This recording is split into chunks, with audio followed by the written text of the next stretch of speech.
اگر کسی نے مال جو ہے ناجائز طریقے سے کمایا لیکن اب سچی توبہ کر لی تو کوشش کرے کہ وہ مال جو ہے لوٹا دے اصل مالکوں کو، اصل کو نہ لوٹا سکے تو خیرات کر دے۔ وتر نماز میں اگر دعائے قنوت نہیں پڑھی تو حنفی مسلک میں سجدہ صاحب ہے، ان کے نزدیک دعائے قنوت واجب ہے۔ باقی ائمہ کے نزدیک دعائے قنوت سنت ہے، ان کے نزدیک سجدہ نہیں ہے۔ بھئی اگر کوئی آدمی قرآن صحیح نہیں پڑھ سکتا اس کو امام نہ بنائیں۔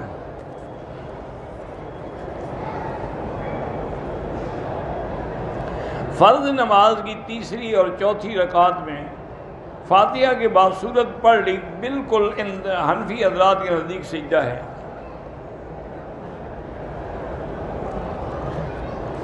بالکل جب بھی حضور صلی اللہ علیہ وسلم کا ذکر آئے تو ہر مسلمان کو درود شریف پڑھنا چاہیے۔ اگر پورا درود شریف نہ بھی پڑھ سکے تو صلی اللہ علیہ وسلم۔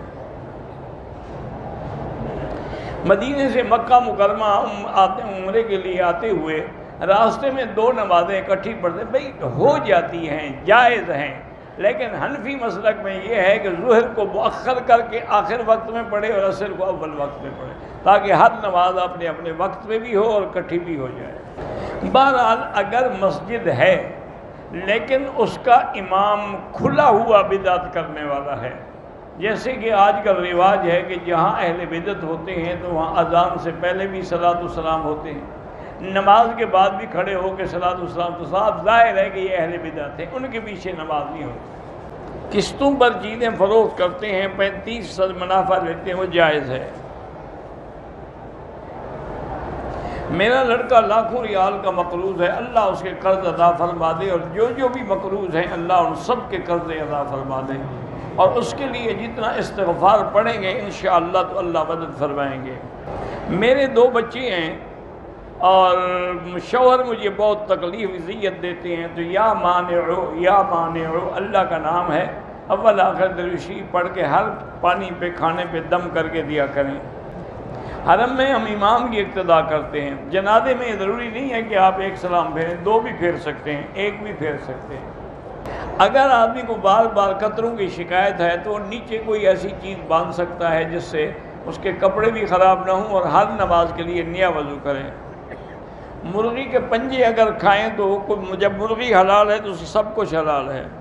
اگر قالین پہ ایسی شکلیں بنی ہوئی ہیں جو کسی جاندار کی ہیں تو اس پہ نماز نہ پڑھیں۔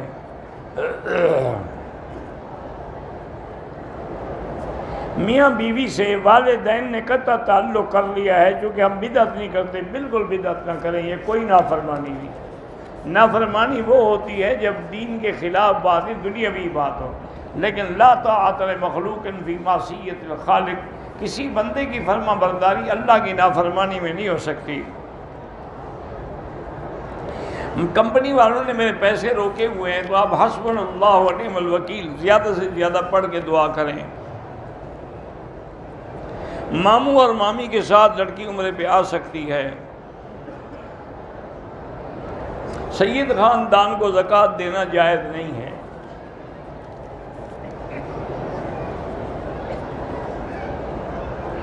بہرحال حضرت حسین کا غم کس کو نہیں ہے، ہر مسلمان کو غم ہے، آنسو بہانا جائز ہے، ماتم کرنا حرام ہے۔ حضرت علی نے کربلا جانے سے کیوں نہیں روکا؟ حضرت علی تو فوت ہو چکے تھے، کیسے روکتے؟ بہرحال کوشش یہ کیا کریں کہ عورتیں نہ تو نماز میں آگے ہوں نہ برابر کھڑی ہوں۔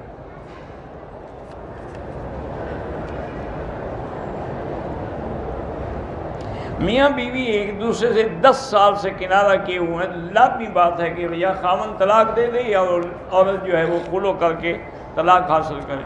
10 سال بیٹھی رہے یعنی بغیر خاوند کے۔ بیوی اگر ساس کی نافرمان ہو، اللہ اس کو ہدایت دے، اس کو پیار سے سمجھائیں، پیار سے قائل کریں۔ اگر شوہر نے 2 طلاقیں دی ہیں تو اس سے آپ شادی کر سکتے ہیں، اگر پہلے کوئی گناہ تھا دونوں توبہ کریں۔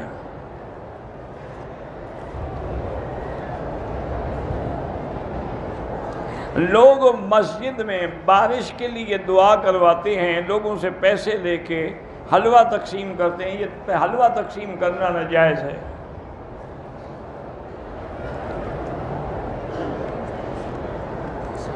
امام اگر جرابوں پہ مسح کرتا ہے تو حنفی مسلک میں اس کے پیچھے نماز نہیں ہوتی، حنفی مسلک میں مسح جائز ہے، لیکن شرط یہ ہے کہ المسح علی الخفین، یعنی وہ چمڑے کے موزے ہوں۔ فرض نماز کی قضا باقی ہے، نفل بھی قبول ہوتی ہے، تہجد بھی ہوتی ہے، لیکن فرض قضا پڑھتے رہیں۔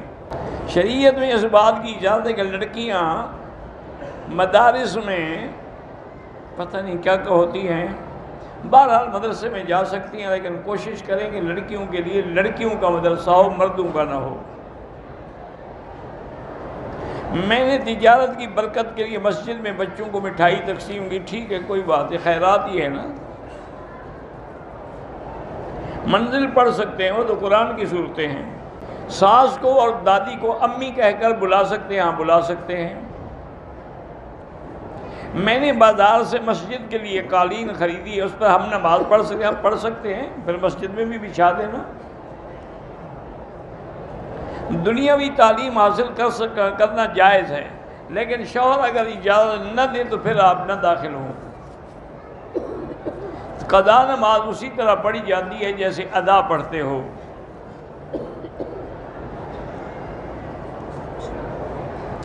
میرے نانا نے مجھے زمین کا کچھ حصہ ہبہ کیا، کیا میں ان کی وفات کے بعد لے سکتا ہوں؟ اس نے سب کو ہبہ کیا یا صرف ایک کو ہبہ کیا؟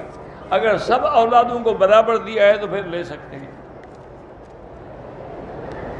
جمعہ کی نماز کے بعد کھڑے ہو کے جو صلاۃ والسلام پڑھتے ہیں وہ بدعت ہے، چونکہ اگر یہ سنت ہوتی تو سب سے پہلے صحابہ پڑھتے۔ مسجد میں اگر محفل نعت خوانی ہو رہی ہو، لیکن شرط یہ ہے کہ نعت میں کوئی شرکیہ الفاظ نہ ہوں، لوگ اس نعت خواں کو پیسے دیں وہ بھی کوئی بات نہیں۔ دوران طواف حتیم میں نفل نہیں پڑھ سکتے، پہلے طواف مکمل کریں۔ میرے بیٹے کو بلڈ کینسر ہے، اللہ شفا عطا فرمائے۔ پتہ نہیں کہتے کیا شیعہ کی دعوت پہ نہ جائیں تو بہتر ہے۔ اگر سری نمازیں ہیں یا جہری ہیں، حنفی مسلک میں امام کے پیچھے مقتدی فاتحہ نہیں پڑھے گا، امام کا پڑھنا ہی مقتدی کے لیے کافی ہے۔ دوران طواف عصر کی اذان ہو گئی، طواف مکمل کر لیا اور واجب الطواف مغرب کی نماز کے فوراً بعد، یعنی فرض جماعت میں پہلے ادا کرو، ٹھیک ہے، مغرب کے بعد ادا کریں، بالکل کر سکتے ہیں۔ اگر ہم یہاں سعودی عرب میں رہنا چاہتے ہوں تو دین کے لیے رہنے کی نیت کریں، باقی دنیاوی کام ہوتا رہے گا ساتھ۔ بچوں کا تو کوئی نہیں ہے، آپ نے جو احرام نہیں باندھا مدینے سے، آپ پر دم ہے، عمرہ بھی کریں اور دم بھی دیں۔ ہم نے آٹے کی چکی لگائی ہے، ہر مہینے میں 1 من آٹا مدرسے کو دیتے ہیں، ٹھیک ہے، فصل کے وقت گندم خرید کر کے رکھ لیتے ہیں اور آٹا فروخت کرتے ہیں، وہ بھی جائز ہے۔ بیٹا ہے 15واں پارہ پڑھ رہا ہے، اس کا حافظہ کمزور ہے، تو دعائے حفظ جو کتابوں میں چھپی ہوئی ہے وہ پڑھ کے عمل کرے۔ طواف سے پہلے 2 رکعت نہیں ہوتی، طواف کے بعد 2 رکعت پڑھنا واجب ہے۔ ہم عمرے اور طواف کا ثواب جو ہے حضور کی ساری امت کو نہیں، ایک کے لیے ایک۔ میری اولاد نہیں ہے، اللہ جن کی بھی اولاد نہیں ان کو صاحب اولاد بنائے۔ ہم نے پاکستان عمرہ کیا، سر کے بالوں پہ اس طرح پھیرا، پھر مسجد عائشہ سے ایک عمرہ کیا، مدینے سے واپسی پہ عمرہ کیا، سر کے بالوں میں 3 جگہ کٹ لگوائے۔ وہ کٹ کس کو لگوائے؟ جب اس طرح پھروا چکے تھے آپ تو کٹ چمڑے کو لگوائے تھے آپ نے، بہرحال دم پڑ گئی آپ پر۔ پاکستان نہیں دے سکتے، یہاں دینا ہوگا۔ صحیفے بھی کتاب کو کہا جاتا ہے، صحف ابراہیم و موسیٰ۔ میرے شوہر نے مجھے 3 طلاق دے دی ہیں، 3 طلاق کے بعد آپ شوہر کے ساتھ نہیں رہ سکتی، اب حلالے کے بغیر آپ اس کے لیے حلال نہیں ہو سکتی۔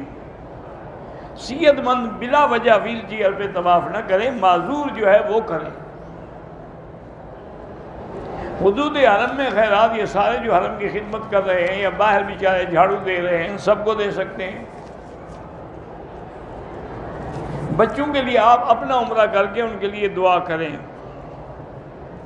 میں نے عمرے کی نیت کے بعد جب نماز پڑھی تو سر پہ کپڑا ڈال لیا، نہیں ڈالنا چاہیے تھا لیکن کوئی دم نہیں۔ بہرحال حرم میں آنے والے سب مسافر ہیں، سنتیں معاف ہیں ان کو، لیکن پڑھیں تو ثواب ہے۔